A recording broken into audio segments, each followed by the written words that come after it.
ચલો કરીએ આરામ.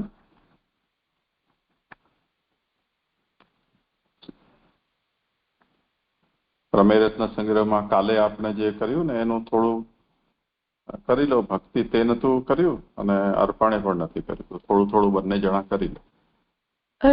જે અર્પણ જોડાઈ શક્યો નથી, ખાલી હું જ છું. અચ્છા, એમ છે. કઈ વાંધો તો ભક્તિ તને અનુકૂળ હોય તો તું કર. જી જી જી જી જી મંગલાચરણ કે હા, સીધું કરો આપ. જી કાલના અધ્યયનમાં એવું જોયું હતું કે જે શંકરાચાર્યજીનો મત જોયો હતો કે માયાવાદ, તેમાં એમ કહે છે કે માયાવાદ કહે છે કે જગત એક ઇલ્યુશન છે. તો એનો આપણે એક્ઝામ્પલ આપ્યું તો કેરમનો, કે કેરમની ગોટીને અગર આપણે એમ સાઈડમાંથી જોશું તો એનો કંઈક ઓવલ ટાઈપ શેપ દેખાશે, અને અગર ઉપરથી એકદમ જોશું તો એ સર્કલ દેખાશે. તો અગર આપણે એને એટલે આવું બધું આપણા મગજમાં હોય છે. એટલે આપણા મગજને એમ ફિટ કરાવી નાખ્યું છે કે આ એનો જે ગોટીનો જે શેપ છે એ સર્કલ જ હોય છે, એટલે આપણે બધું એમ જ કહે છે. તો પણ આપણે એમ સાઈડમાંથી જોઈએ તો ઓવલ લાગશે ને ઉપરથી જોઈએ તો એ સર્કલ લાગશે. તો પછી તો એનો આપણે એમ સમજાવ્યું હતું કે જે આપણે જોઈએ છીએ તે તેની રિયાલિટી નથી હોતી, અને જે રિયાલિટી છે તે દરેક વખતે એનો અપીરિયન્સ નથી હોતો.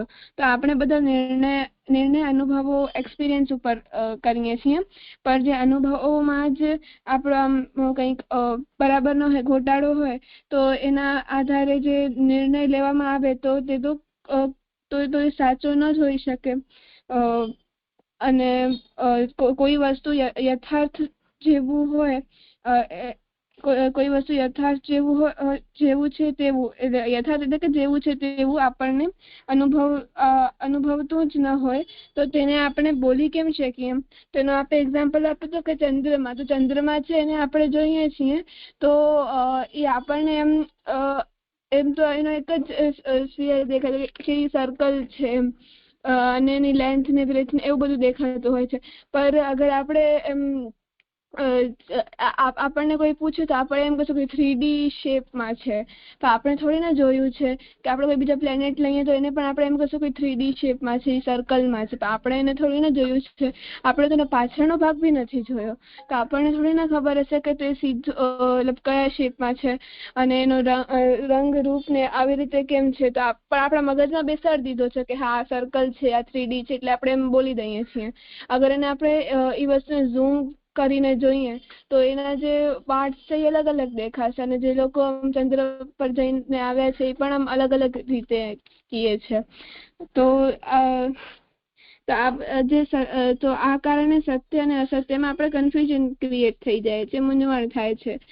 તો સત્ય એટલે શું? તો સત્યનો એક અર્થ યથાર્થ છે, એટલે જેવું છે તેવું, અને બીજો સત્યનો અર્થ થાય છે કે જે સદા છે, સર્વદા રહેતો હોય છે, સનાતન છે, અવિનાશી.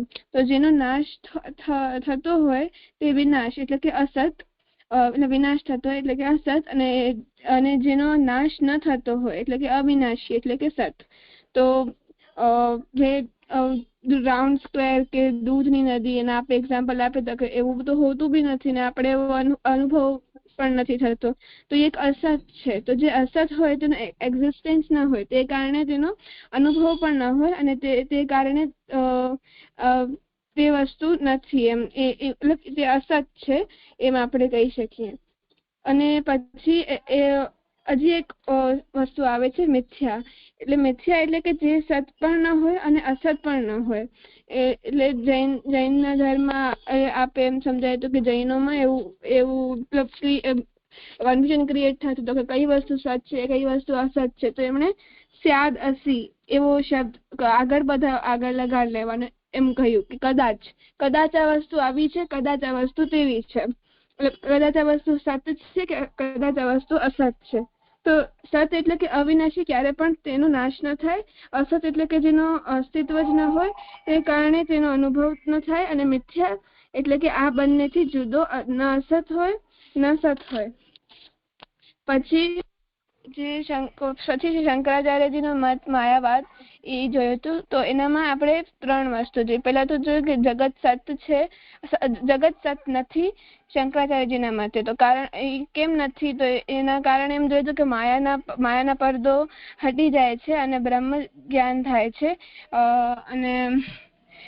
અને જે વસ્તુનો અસ્તિત્વ રહી ન જાય તે સત કેમ કહી શકીએ આપણે? તો એટલે તે વસ્તુ સનાતન નથી રહી જતી, અવિનાશી નથી રહી જતી, એનો નાશ થાય છે. કારણ કે એટલે જગત સત નથી. પછી જો શંકરાચાર્યજી કહે છે કે જગત અસત પણ નથી. તો અસત કેમ નથી? તો અસત હોય તો તેની ભ્રાંતિ, અનુભવ, અપિરિયન્સ એવું ન થાય. પણ આપણને તે દેખાઈ રહ્યો છે, તે કારણે જગત અસત પણ છે. અને તો પછી હવે જગત ન સત છે ન અસત છે, તો તે બંનેથી મતલબ સત અને અસત થી વિલક્ષણ એટલે મિથ્યા છે. મિથ્યા એટલે કે સદા નથી રહેતો, તેનો નાશ થાય છે અને તેનો અનુભવ પણ થાય છે. તો અહીંયા બિંબ એટલે કે બ્રહ્મ, એટલે અહીંયા એક એક્ઝામ્પલ આપ્યું છે અરીસાનું, કે આપણે એક અરીસાના સામે ઊભી તો આપણને પ્રતિબિંબ દેખાય. અગર આપણે એને હટાવી નાખીએ તો એ હોતું નથી એવું પ્રતિબિંબ આપણું. તો અહીંયા બિંબ એટલે કે બ્રહ્મ, માયા એટલે કે અરીસો, ને પ્રતિબિંબ એટલે કે જગત. તો જે બિંબ છે એટલે કે એ બ્રહ્મ છે. તો બ્રહ્મ માયાના અરીસામાં પોતાને જ જગત રૂપે જોયે છે. અને જ્યારે માયાનો અરીસો હટી જાય છે ત્યારે જગત એનો જે માયા છે, મિથ્યા જ્ઞાન છે, એનાથી નિવૃત્તિ પામે છે. એવું રીતે મને સમજાયું હતું. હા, એ વાત તો બરોબર છે. શંકરાચાર્યજી આવું શા માટે કહે છે એ થોડું અલગથી સમજી લેવું જોઈએ. એમની સમસ્યા કેમ કે કોઈ પણ વિચાર કરનારો કે કોઈ પોતાનું મત પ્રસ્તુત કરે છે તો એના પાછળ કોઈ ગંભીર વિચાર હોય છે. કોઈ સામાન્ય મનુષ્ય હોય એ આવી વાત કરે તો આપણે એની વાત ઉપર બહુ ધ્યાન ના આપીએ. પણ કોઈ આચાર્ય આ રીતે વાત કરતા હોય તો આપણને પ્રશ્ન પણ થાય અને એમણે આવું શા માટે કહ્યું એ સમજવું પણ જોઈએ. આપણને એ માન્ય હોય કે ન હોય એ એક જુદો વિષય છે. તો જેવી રીતે શ્રી મહાપ્રભુજી પોતાને એમ ઓળખાવે છે કે અમારો મત એ વેદનો મત છે. અમારો મત એટલે વેદાદિ શાસ્ત્રોનો જે મત છે કે જે સિદ્ધાંત છે એ જ અમારો સિદ્ધાંત છે. એવું શંકરાચાર્ય પણ કહે છે કે અમારો પણ એ જ સિદ્ધાંત છે કે જે શાસ્ત્રનો સિદ્ધાંત છે. એ લોકો કહેવા શું માંગે છે, જે આચાર્યો છે તે બધા, કે અમે અમારી કોઈ વાત નથી કહી રહ્યા, કે અમે અમારો અનુભવના આધારે કોઈ સિદ્ધાંત નથી બનાવી રહ્યા, કે અમારી પાસે કોઈ એવી લેબોરેટરી નથી કે જે લેબોરેટરીમાં અમે આ બધા ઓબ્ઝર્વેશન એક્સપેરિમેન્ટ કર્યા છે અને એના ઉપરથી કોઈ થિયરી ઉપર અમે જઈ રહ્યા છીએ, કે ન અમારી એવી કોઈ સાધના છે. પણ જે શાસ્ત્ર લખેલું છે આપણી પાસે ઉપલબ્ધ, એ વેદાદી શાસ્ત્રોના બધો જ અભ્યાસ કરીને એના એસેન્સના રૂપમાં, એના તત્વના રૂપમાં અમને જે સમજાયું છે એ અમે કહી રહ્યા છીએ. તો બધા જ આચાર્યો છે, રામાનુજ હોય, મધ્વ હોય, શ્રી મહાપ્રભુ હોય કે નિમ્બાર્ક અથવા શંકરાચાર્ય હોય કે ભાસ્કરાચાર્ય હોય વગેરે વગેરે, એ બધા જ આચાર્યો પોતાના મતને શાસ્ત્રીય મત તરીકે કહે છે.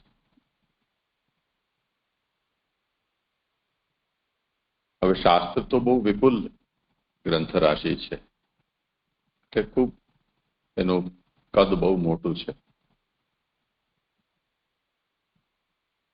જેમાં આપણે મહાભારતથી શરૂ કરીએ તો મહાભારત 1,00,000 શ્લોકનો ગ્રંથ છે. ભાગવતજી 18,000 શ્લોક છે. તો આ તો જે આપણા બહુ જ નિકટમાં પ્રકટ થયેલા શાસ્ત્રો એની આ વાત છે, અને જે છેલ્લે છેલ્લે પ્રકટ થયેલા છે તે શાસ્ત્રોની વાત છે. ભાગવતનું સૌથી અંતમાં પ્રાકટ્ય થયું, એના પહેલા મહાભારત.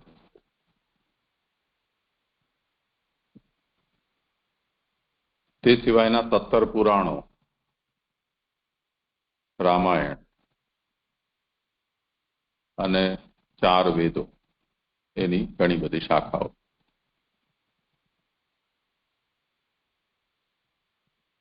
આટલું બધું જે વિપુલ શાસ્ત્ર છે એ બધા એટલા શાસ્ત્રમાંથી કોઈ એક સિદ્ધાંત કાઢી શકવો એ બહુ અઘરું કામ છે. અને એ પણ ખાસ તે સ્થિતિમાં કે શાસ્ત્ર જે આપણને વાત કહે છે એ મેથેમેટિકલી કોઈ વાત જેમ લખાતી હોય કે 1+1+1 એટલે 2 કે એ રીતે શાસ્ત્રમાં નિરૂપણ તો છે નહીં. શાસ્ત્રનું નિરૂપણ કેટલીક જગ્યાએ બહુ સ્પષ્ટ રૂપથી છે, કેટલીક જગ્યાએ આપણને સંકેત માત્ર કરી દીધો હોય, એટલે ઇન્ડિકેશન આપી દીધા હોય, એનું જજમેન્ટ ના આપ્યું હોય. કેટલીક જગ્યાએ ખાલી એક્ઝામ્પલ્સ જ આપી દીધા હોય, કોઈક જગ્યાએ ખાલી ભગવાનની સ્તુતિ માત્ર હોય, કોઈ જગ્યાએ ચરિત્રનું નિરૂપણ હોય. તો એવામાં આપણને શાસ્ત્રનો બધો જ સિદ્ધાંત કઈ રીતે આપણે નિશ્ચિત કરી શકીએ કે શાસ્ત્ર શું કહેવા માંગે છે. તો આપણા સામે જેટલા મત છે તત્વદર્શનના સંબંધમાં, એના ઉપર જો આપણે દૃષ્ટિ કરીએ તો આપણને ચોખ્ખું દેખાઈ આવે, જેને આપણે શંકરાચાર્યજી જ એક્ઝામ્પલમાં આપે છે, મહાપ્રભુજી પણ આજ્ઞા કરે છે કે જેમાં અંધહસ્તી ન્યાય. તો અંધહસ્તી ન્યાયથી બધા લોકો કંઈક કંઈક કહી રહ્યા છે. તે હાથી એટલું મોટું વિશાળ કદનું પ્રાણી છે અને આંધળા વ્યક્તિ છે એ હાથીને સ્પર્શ કરે અને પછી એને વર્ણન કરવાનું કહેવામાં આવે તો એ લોકો જેવી રીતે એના હાથમાં જે અંગ આવ્યું એ અંગના આકારનો હાથી છે એવું આપણને કહે છે. તો એમની વાત ખોટી પણ નથી અને સાચી પણ નથી, સાવ ખોટી નથી અને પૂરી સાચી પણ નથી. તો એવી રીતે બધા આચાર્યો પણ એમ કહી રહ્યા છે કે આ તત્વ બ્રહ્મ છે, એમાં કોઈને વિવાદ નથી. દાખલા તરીકે અત્યારે સાયન્સ આપણને એમ કે એટમ છે એ બેઝિક એલિમેન્ટ તરીકે કહી શકાય. હવે એટમમાં ફર્ધર એટલે શરૂઆતમાં આપણને એની પરિભાષા એવી રીતે આપવામાં આવી હતી કે જે અનડિવિઝેબલ યુનિટ હોય ફાઇનલી એ તત્વ. તો જે જમાનામાં જે સાધનો આપણી પાસે ઉપલબ્ધ હતા એના આધારે સાયન્સે એટમ છે એને એમ કહ્યું કે આ અનડિવિઝેબલ યુનિટ છે, તો એ તત્વ છે. પછી જ્યારે ઓર વધારે સાયન્ટિફિક જે ટેકનોલોજી છે એ વધી, બધા એના સાધનોનો વિકાસ થયો તો આપણને ખબર પડી કે એટમ પણ ફરી પાછું બીજા કોઈ તત્વોનું બનેલું છે. તો દરેક એટમ છે એની અંદર પણ બીજા 3 તત્વો હોય છે, એનું એક એટમ છે. તો એવી રીતે આગળ વધતી ગઈ વાત, પણ એનો સાર એ કે જે ડિવિઝિબલ ન હોય ફર્ધર એવું જે સિંગલ યુનિટ જે છે એ તત્વ છે. પછી એ તત્વો નેચરમાં આપણને જેટલા મળેલા છે એ બધા શોધ્યા કે જેટલા પણ ગેસીસ છે એના એટમ્સ કેટલા છે અને એનું સ્ટ્રક્ચર કઈ જાતનું છે. તો એટમની સંખ્યા અને એના સ્ટ્રક્ચરનો વિચાર કરીને એ લોકોએ બધાને આઈડેન્ટિફાઈ કર્યા અને એનાથી એ પિરિયોડિક ટેબલ તત્વોનું બન્યું. અને મને ખબર છે ત્યાં સુધી આજની તારીખમાં કેમિસ્ટ્રી અને ફિઝિક્સ વાળા જે છે એ લોકો તત્વની સંખ્યા 118 માને છે.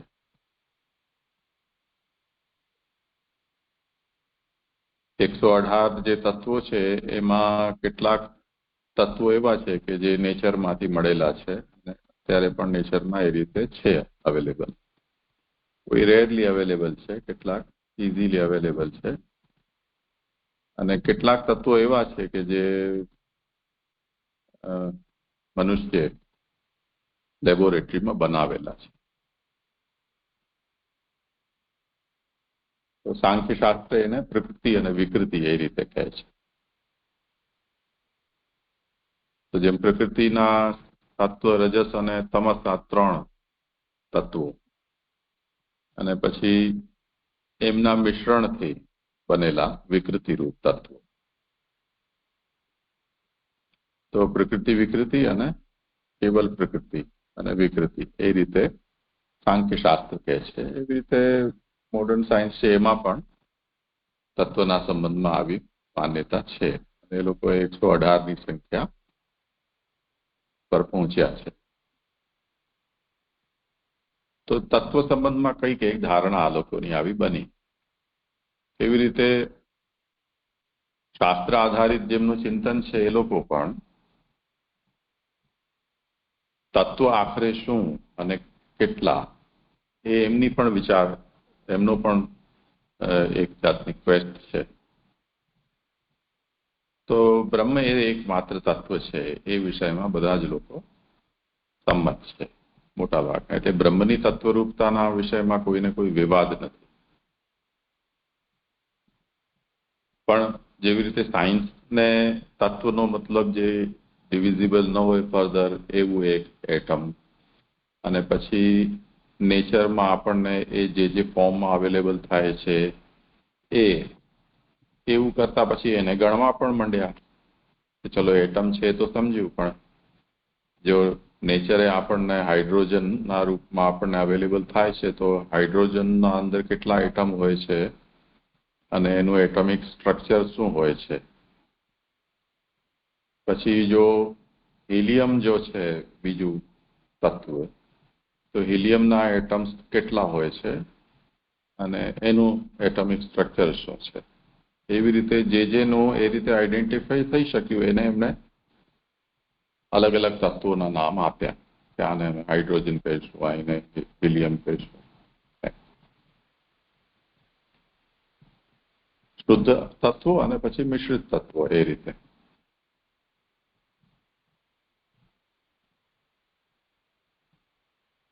તો તે રીતે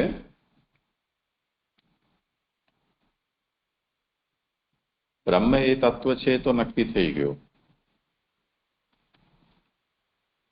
બીજા કોઈ તત્વો છે કે નહીં એ વિષયમાં પાછા મતભેદ છે. જેમ સાયન્સમાં એટમ તો તત્વ છે, પરંતુ એટમની સંખ્યા અને એની અરેન્જમેન્ટ એના બેઝ પર જુદા જુદા તત્વો આઈડેન્ટિફાઈ સાયન્સ કરે છે. તેવી રીતે બ્રહ્મ સિવાય બીજા કોઈ તત્વ છે કે કેમ?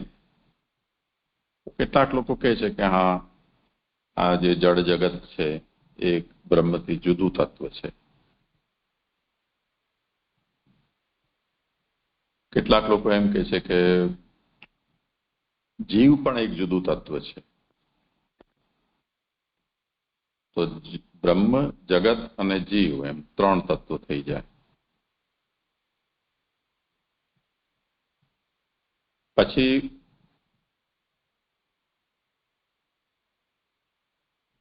એ બંને વચ્ચેનું રિલેશન શું?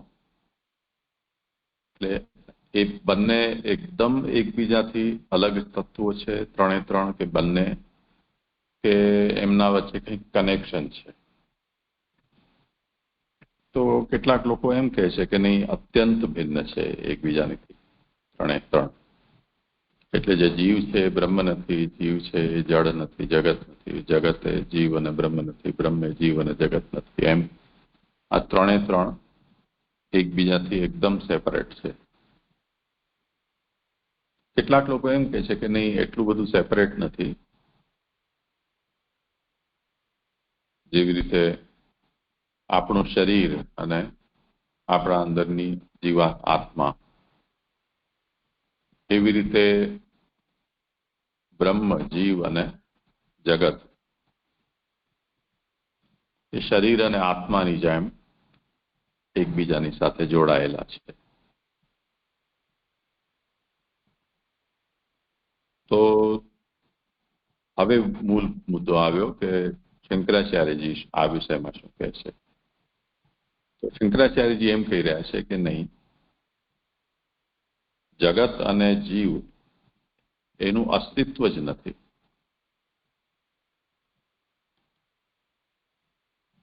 એનું ખાલી એપિયરન્સ માત્ર છે અને તત્વ તો બ્રહ્મ જ છે. તો તત્વ એક જ થયું. હવે દરેકને પૂછવામાં આવે કે ભાઈ તમે આવું શા માટે કહો છો? એટલે પ્રમાણ શું તમારી આવી માન્યતા પાછળ? શાસ્ત્રનું કયું વચન તમારી પાસે છે કે જેના બેઝ પર તમે એમ કહી શકો કે બ્રહ્મ સિવાય બીજું કંઈ નથી?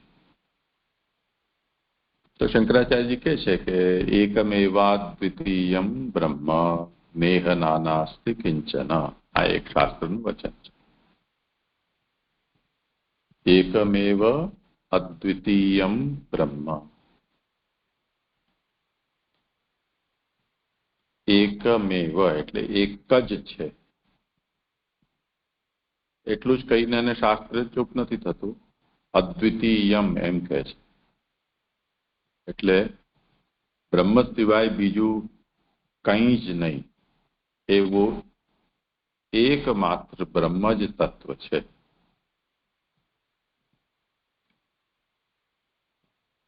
આગળ શાસ્ત્ર એમ કહે છે કે ન ઇહ નાના અસ્તિ.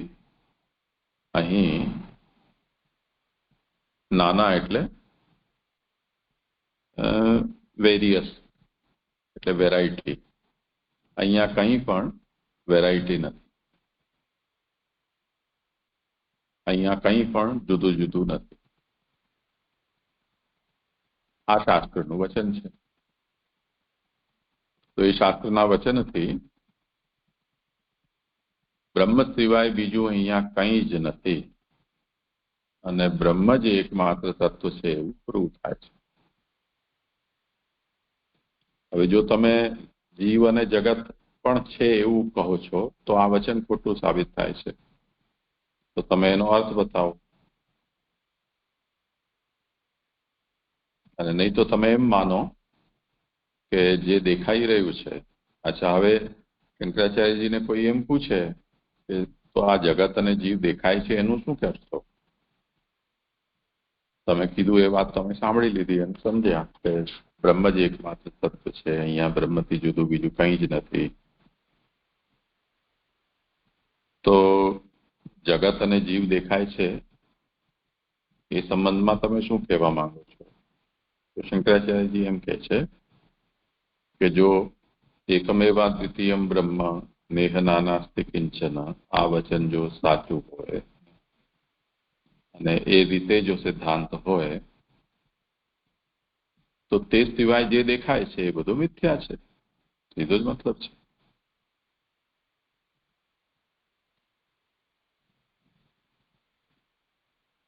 તો એ કેવી રીતે? તો કહે છે કે જેવી રીતે આપણે સ્વપ્ન જોઈએ તે વખતે આપણે જ દ્રષ્ટા છીએ અને આપણે જ દ્રશ્ય છીએ.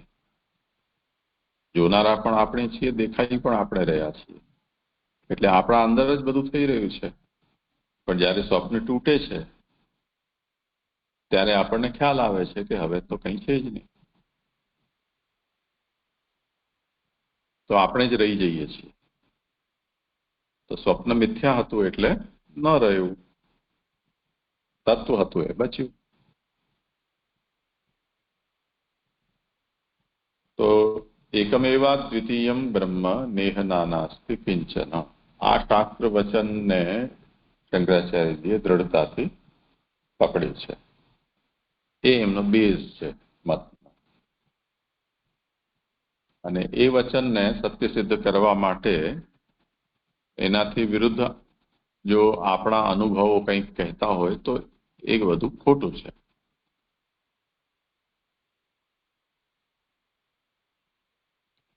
જેમ આપણે બીમાર પડીએ, ડોક્ટરને દેખાડવા જઈએ ત્યારે ડોક્ટર તમને પૂછે કે તમને શું થાય છે,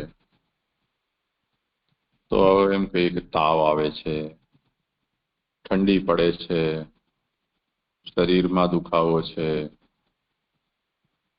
આંખમાંથી પાણી પડે છે, શરીર કાંપે છે, જીભમાં કડવો સ્વાદ આવે છે, ઊંઘ નથી આવતી બરોબર, આવું બધું આપણે કહીએ. ડોક્ટર તો ખેર આપણા સંતોષ માટે એ આપણી પાસેથી એ બધી આપણી લપ સાંભળી લે.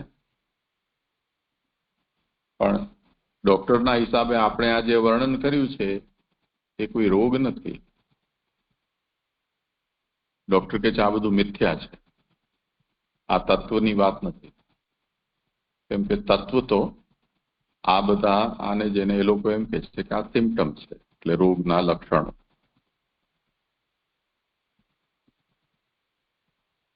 એ લક્ષણો જેના કારણે પ્રકટ થયા છે એ કોઈક બીજી જ વસ્તુ છે. તો એ ક્યારે ખબર પડશે? તો કે તમે આ લેબોરેટરીમાં ટેસ્ટ કરાવી લો, મને મોકલાવી દેજો રિપોર્ટ, પછી તમને આવવાની જરૂર નથી, હું દવા કહી દઈશ. પછી લેબોરેટરીમાં બતાવી દે આપણા બ્લડ રિપોર્ટ ને જે પણ જરૂરી હોય તે, ને એનાથી કયા જાતનું ઇન્ફેક્શન છે, બેક્ટેરિયલ છે કે વાયરલ છે, કે કયા તત્વની કમી છે કે વધારે થઈ ગયું છે, આવું બધું જે કંઈ પણ ટેસ્ટમાં આપણને ખબર પડી જાય તેના આધારે પછી એ ટ્રીટમેન્ટ આપી દે આપણને. તો જે સિમ્પટમ છે,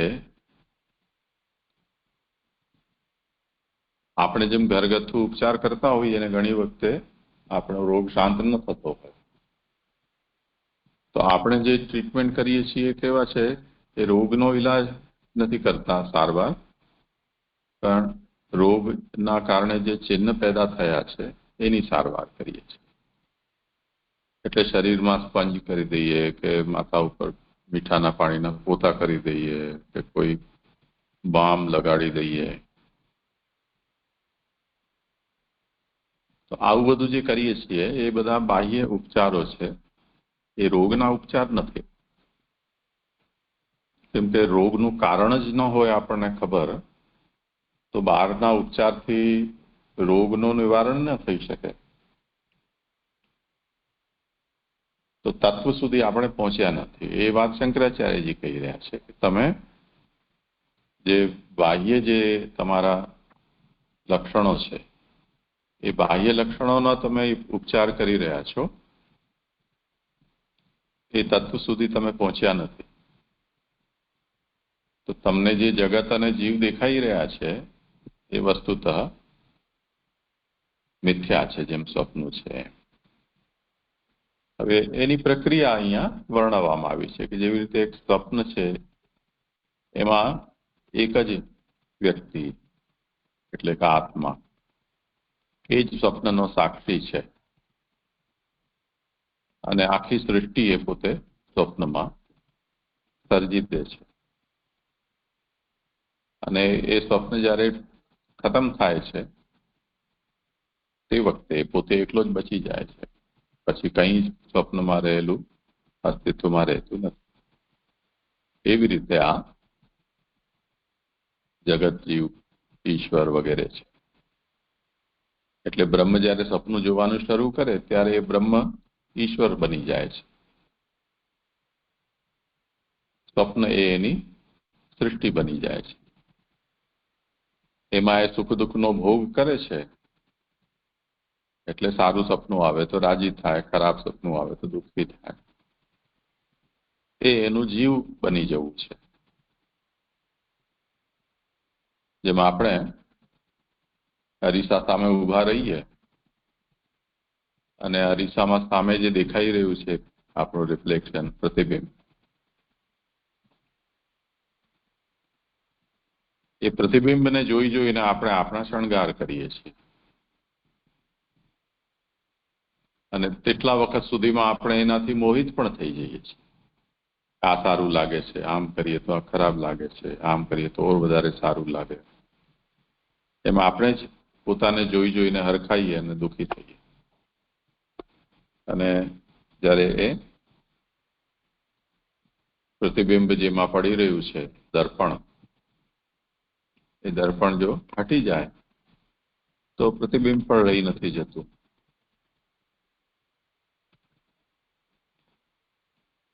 એટલે જો પ્રતિબિંબ સત હોત તો કાચના તૂટી જવાથી કે કાચને હટાવી લેવાથી પ્રતિબિંબ ત્યાં રહેવું જોઈતું હતું, પણ એવું તો રહેતું નથી. એનો મતલબ એ સત નથી. અને દેખાય છે એ કારણે અત્યંત અસત પણ નથી. એટલે એ પ્રતિબિંબ મિથ્યા છે. એવી રીતે શંકરાચાર્યજી એમ કહી રહ્યા છે કે એકમેવાદ્વિતીયમ બ્રહ્મ નેહ નાનાસ્તિ કિંચન. આ શાસ્ત્રનું વચનને જો આપણે સાચું માનીએ તો જગત અને જીવને મિથ્યા માનવું અનિવાર્ય છે. તે વગર આ વચન સાચું સાબિત ન થઈ શકે. હવે મિથ્યા છે એના માટે પણ કોઈ પૂછશે કે ભાઈ ચલો બીજી પણ તો પોસિબિલિટી છે, તમે મિથ્યા કહો છો એમ એવું કહેવું શા માટે જરૂરી છે? તો શંકરાચાર્યજી એના માટેના વચનો પણ આપી દેશે. શાસ્ત્ર એટલું મોટું છે કે આપણને પોતાની વાતને પ્રૂવ કરવા માટે જો કોઈ સપોર્ટિવ સ્ટેટમેન્ટ શાસ્ત્રનું જોઈતું હોય તો મળી જ રહે.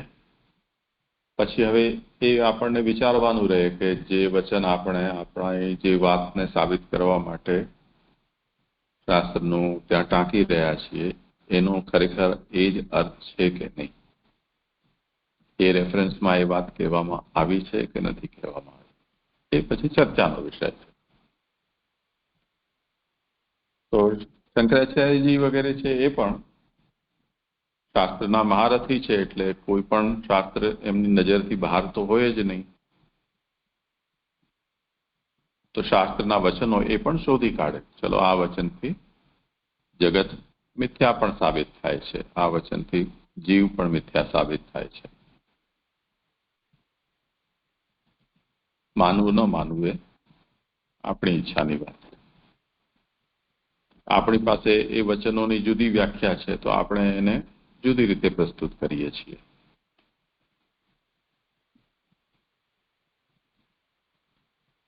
ઠીક છે ને? તો આ શંકરાચાર્યજીને આપણે સમજવાનો પ્રયાસ કરવો જોઈએ. એ દ્રષ્ટિથી મેં આ વાત કરી છે.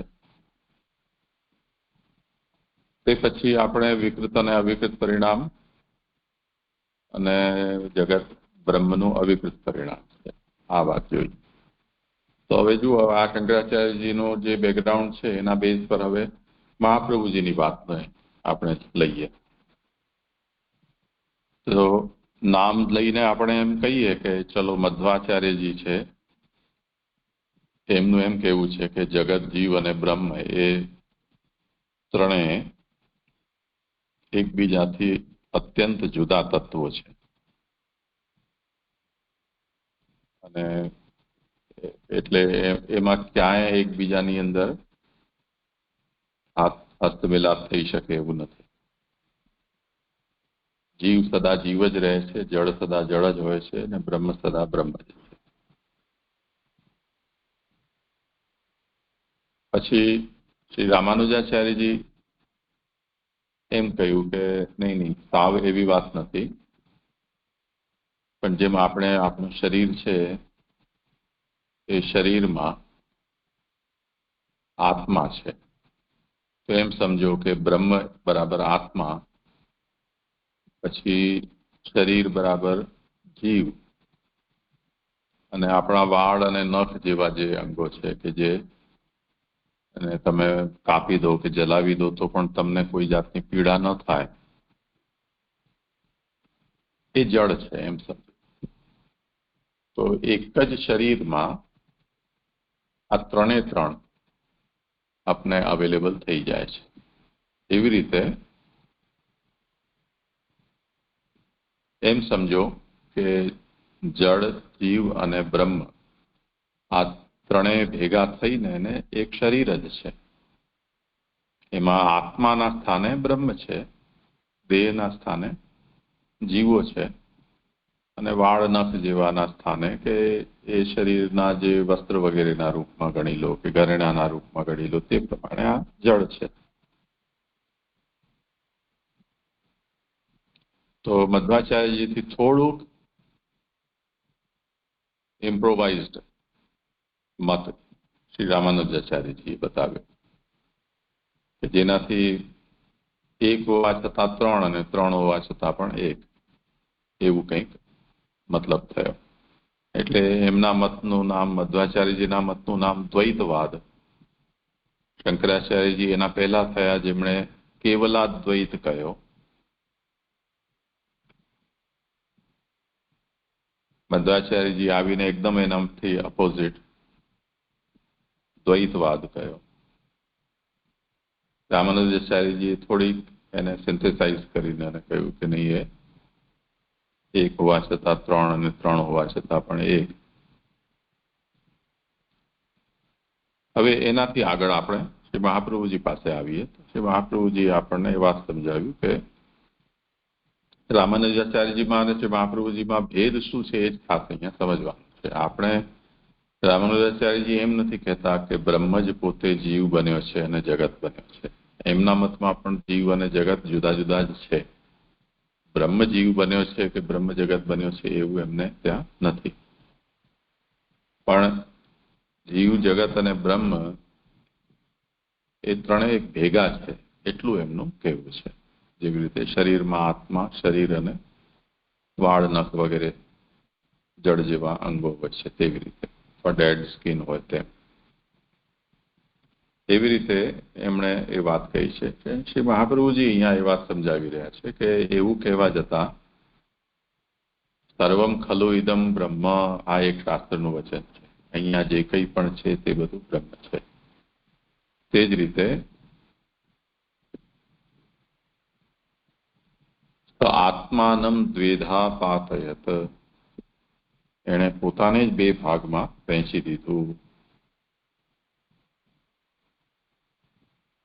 ઇદમ સર્વમ યદયમ આત્મા, આ બધું જે કંઈ પણ છે તે એ આત્મા જ છે.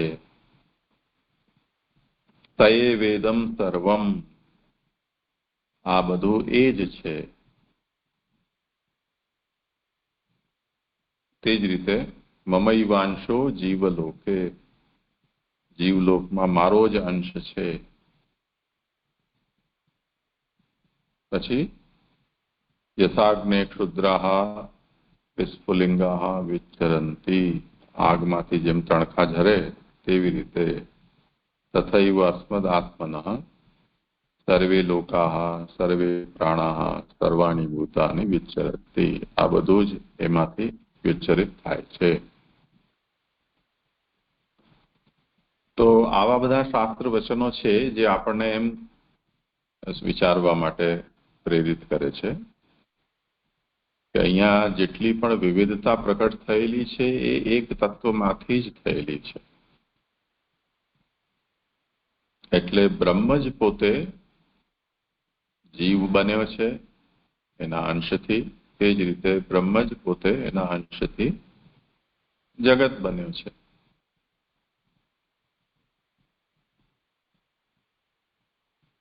તો જીવ અને જગત એ તત્વથી તો બ્રહ્મ પોતે જ છે. એમાં તત્વમાં કોઈ ભેદ કરી શકાય એવું નથી.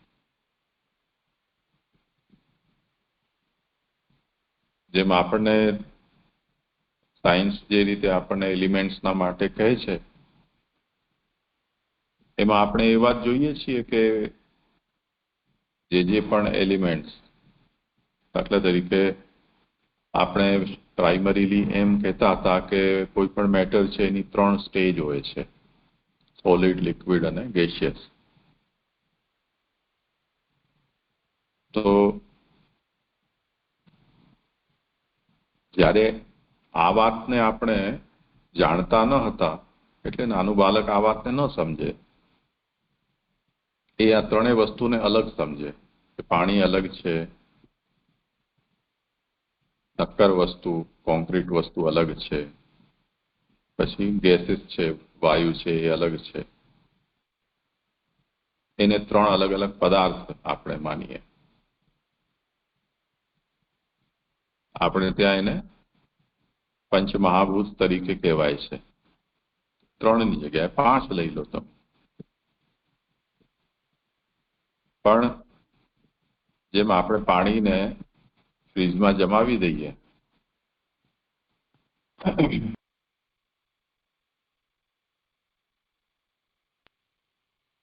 તો જે લિક્વિડ છે એ સોલિડ થઈ જાય છે. એ જ પાણીને જ્યારે આપણે જલાવી દઈએ તો એ લિક્વિડમાંથી ગેસિયસ ફોર્મમાં જતી રહે. હવે આજે તો આપણે જાણીએ છીએ કે હાઇડ્રોજન અને ઓક્સિજન ભેગા થઈને પાણી બને છે. તો જો પાણીના પણ જે મોલિક્યુલ છે એને જો આપણે બ્રેક કરી દઈએ તો એ પરમેનન્ટલી હાઇડ્રોજન અને ઓક્સિજનમાં ટ્રાન્સફોર્મ થઈ જાય. જ્યાં સુધી એનું ફ્યુઝન પાછું ન થાય ત્યાં સુધી એ ગેસિયસ ફોર્મમાં જ રહે. આજકાલ જેમ નાઇટ્રોજન છે, જેમ વાયુ છે, પણ નાઇટ્રોજનના ક્યુબ પણ આવે છે અને નાઇટ્રોજનનું લિક્વિડ પણ આવે છે.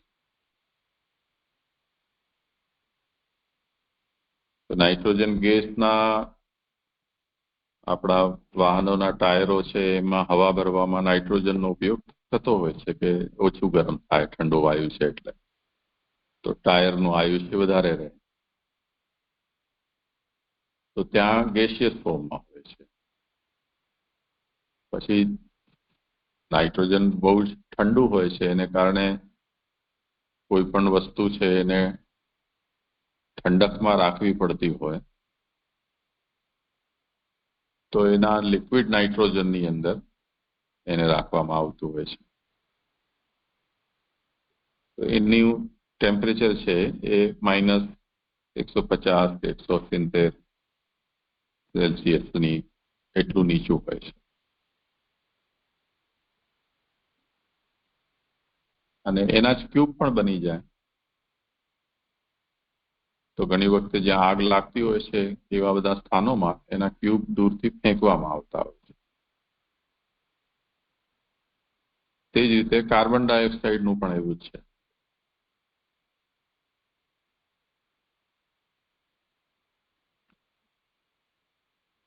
તો સમજવાનું એ છે કે આપણે જે એવું વોટરટાઇટ કમ્પાર્ટમેન્ટ કોઈ વસ્તુના અંદર વિચારતા હતા કે જે લિક્વિડ છે સોલિડ નથી, સોલિડ છે ગેસિયસ નથી, પણ આપણે હવે એ વાતને સમજી શકીએ છીએ કે એક જ વસ્તુની આ 3 અવસ્થાઓ છે. એવી જ રીતે જગત, જીવ અને બ્રહ્મ એમાં પણ એવો કોઈ તાત્વિક ભેદ નથી. બ્રહ્મ જ પોતે પોતાના અંશથી જગત બની જાય છે, એ જ પોતે પોતાના અંશથી જીવ પણ બની જાય છે. અને એવું બન્યા પછી એવું પણ નથી થતું કે ફરી પાછું એ પોતે પોતાના મૂળ રૂપમાં ન આવી શકે. તો જેમ વરાળને ઠંડી કરો તો પાણી બની જાય, પાણીને જમાવો તો એ ફરી પાછું બરફ બની જાય, એવી રીતે જે જીવ બનેલો છે એ પાછો બ્રહ્મ બની જાય છે. એટલે એ કેવલ સચ્ચિદ છે એ સચ્ચિદાનંદ પણ બની જાય છે. તે જ રીતે જે કેવલ સત છે એ સચ્ચિદાનંદ બની જાય છે. તો આપણું જેમ જડ શરીર છે એ શરીર કેવલ સત છે, પણ એમાં આત્માનો પ્રવેશ થાય છે તો એ સચ્ચિદ બની જાય છે. એમાં જો બ્રહ્મનો આનંદ પ્રકટ થઈ જાય તો સચ્ચિદાનંદ થઈ જાય. એ બ્રહ્મની ઈચ્છા ઉપર નિર્ભર છે એવું થવું.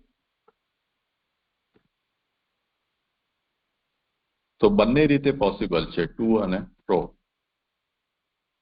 બ્રહ્મથી, બ્રહ્મના અમુક ગુણધર્મોના તિરોધાનથી જીવ ઓર વધારે તિરોધાન કરવામાં આવે તો જળ,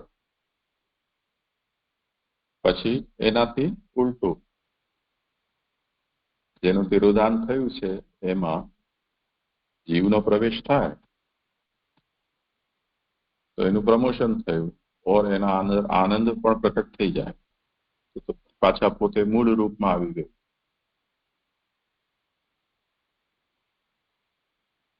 અહીંયા આપણને પૃથ્વી ઉપર આપણે રહીએ છીએ તો કોઈ પણ વસ્તુ છે એના 3 સ્ટેટ આપણને જોવા મળે છે, એટલે લિક્વિડ, કોન્ક્રીટ અને ગેસિયસ. કેમ કે અહીંયાનું ટેમ્પરેચર એ જાતનું છે. બધી જગ્યાએ આપણને એવું જોવા મળવું સંભવ નથી. જેમ આપણે પૃથ્વી ઉપર રહી રહ્યા છીએ તો સરફેસ પર આપણને આ જ પૃથ્વી એટલે જેને આપણે મેટર કહીએ છીએ, તો જે કોન્ક્રીટ સોલિડ જે પૃથ્વી છે એ ફોર્મમાં આપણને મળે છે. પણ જો 10-12 કિલોમીટર પૃથ્વીના અંદર જઈએ તો આ જે સોલિડ પૃથ્વી છે એ આપણને લિક્વિડ ફોર્મમાં જોવા મળશે, જે લાવાના રૂપમાં બહાર આવે છે. ફર્નેસમાં આપણે એ જ રોક વગેરે છે એને આપણે નાખીએ છીએ તો એ લિક્વિડ થઈ જાય છે. ધારો કે કોઈ એવા ગ્રહો હોય કે જે ગ્રહોનું ટેમ્પરેચર જ એટલું વધારે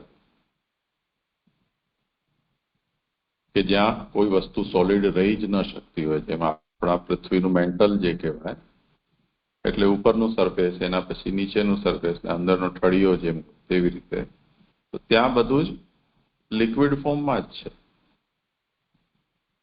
આ જ તત્વો છે, જેટલા ભારી તત્વો છે એ બધા જ એના સ્વભાવથી પૃથ્વીના એકદમ અંદર ગોટલીની જેમ અંદર દબાયેલા છે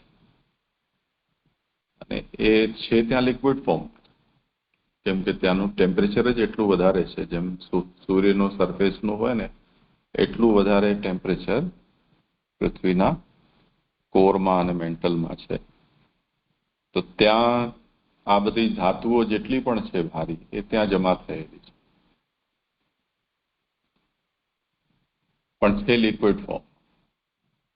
લાવામાંના પ્રેશરથી જ્યાંથી વચ્ચે કાણા પડી ગયા હોય કે ક્યાં તિરાડ પડી ગઈ હોય ત્યાંથી રસ્તો નીકળે તો એ લોકો બહાર આવે છે એ બધી વસ્તુ.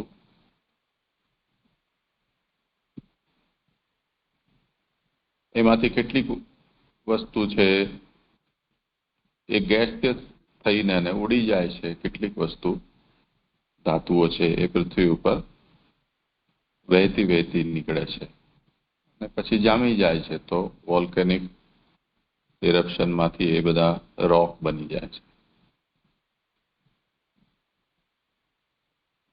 જેમ આપણે અહીંયા પાવાગઢ છે કે ગિરનાર છે, તો આ બધા એ ટાઈપના છે, વોલ્કેનિક ઇરપ્શનથી બનેલા. કચ્છમાં આપણો ધીણોધર કહેવાય છે, એ બધા સૂતેલા જ્વાલામુખી છે.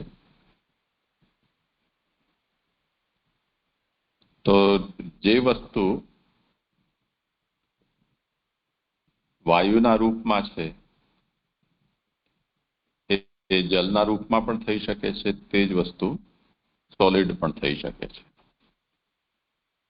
આપણા જેટલા પણ પ્લેનેટ છે એનું ફોર્મેશન પણ આ રીતે જ થયેલું છે.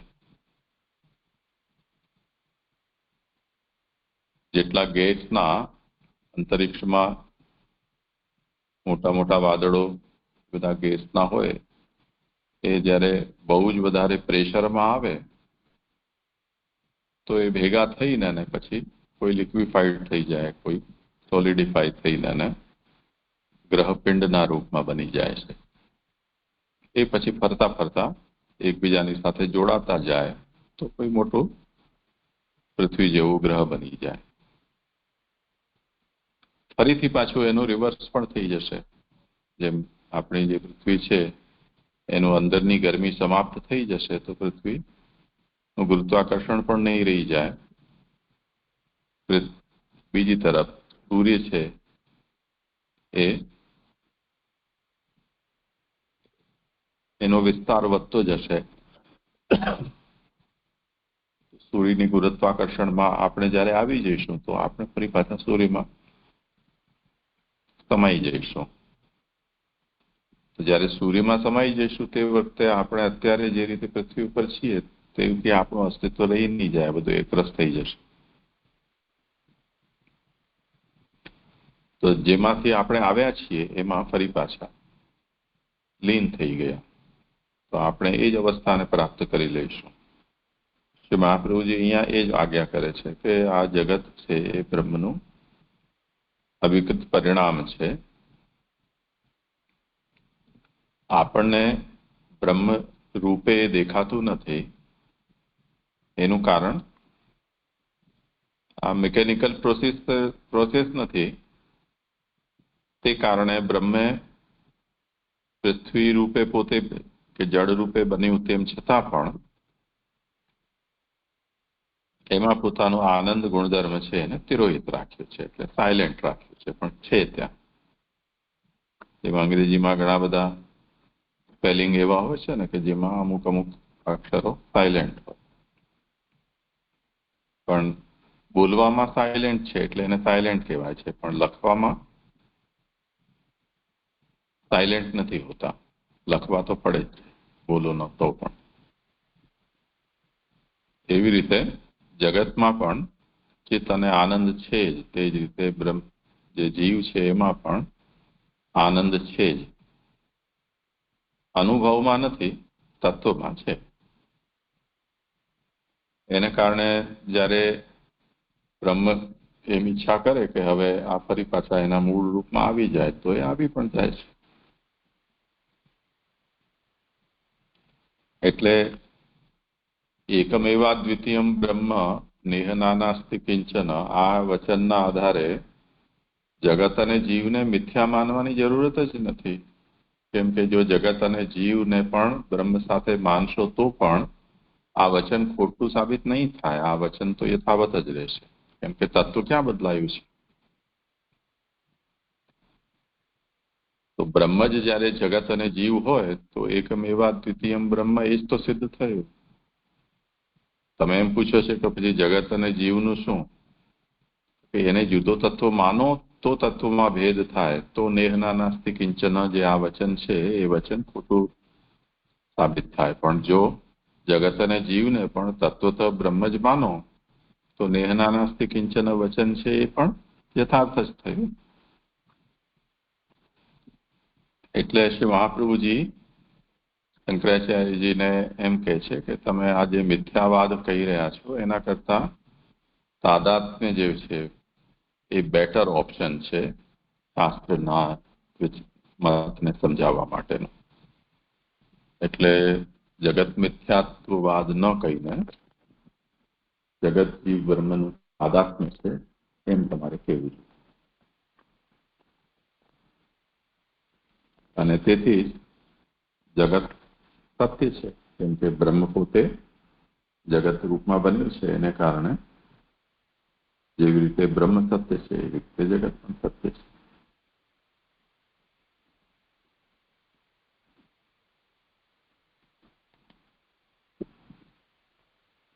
થયું તમને સ્પષ્ટ?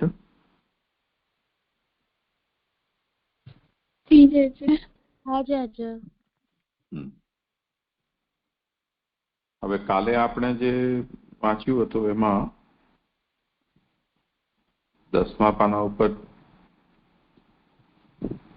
છેલ્લો પેરેગ્રાફ કદાચ નથી જોયો આપણે, કે જોઈ લીધો છે? વલ્લભાચાર્યના મતે જગત માયિક કે મિથ્યા નથી. વાંચ્યો તો હા, તો એ વાંચી લો એટલે એક સબ્જેક્ટ આપો આજનો એના સાથે જોડાયેલું છે.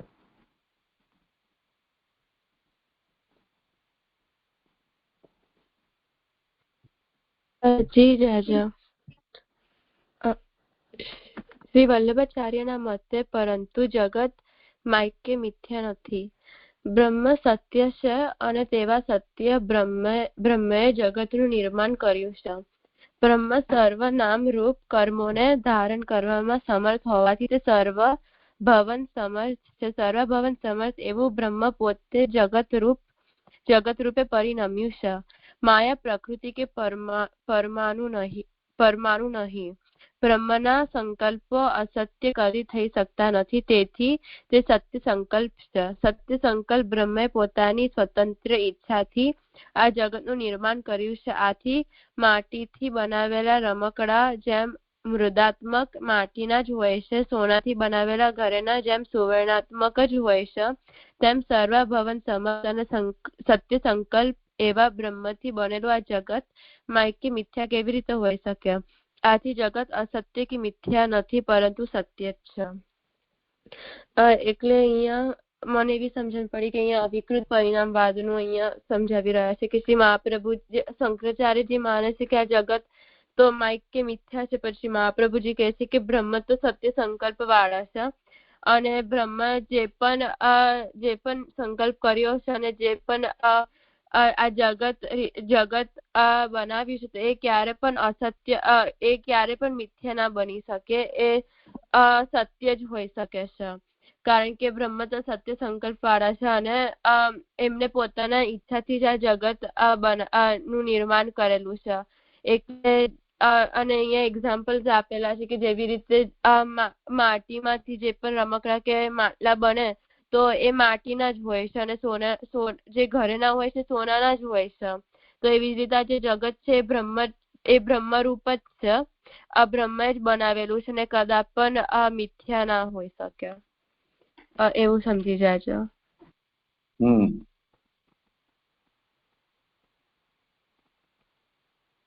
ભક્તિ કંઈક એવું છે?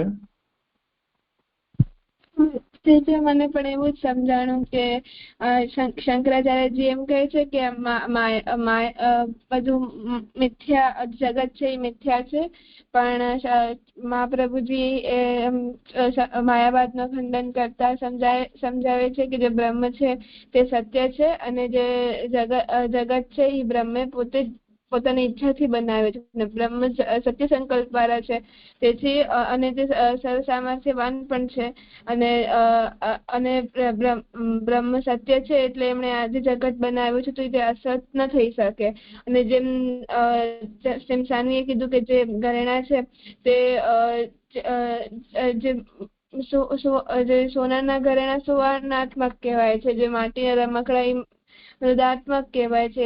એવી જ રીતે જે આ જગત છે એ બ્રહ્મથી બનેલો છે એટલે બ્રહ્માત્મક જ કહેવાશે. એવું મને સમજાયું. ઠીક છે, સારું. તો અહીંયા આજે વિરામ રાખીએ.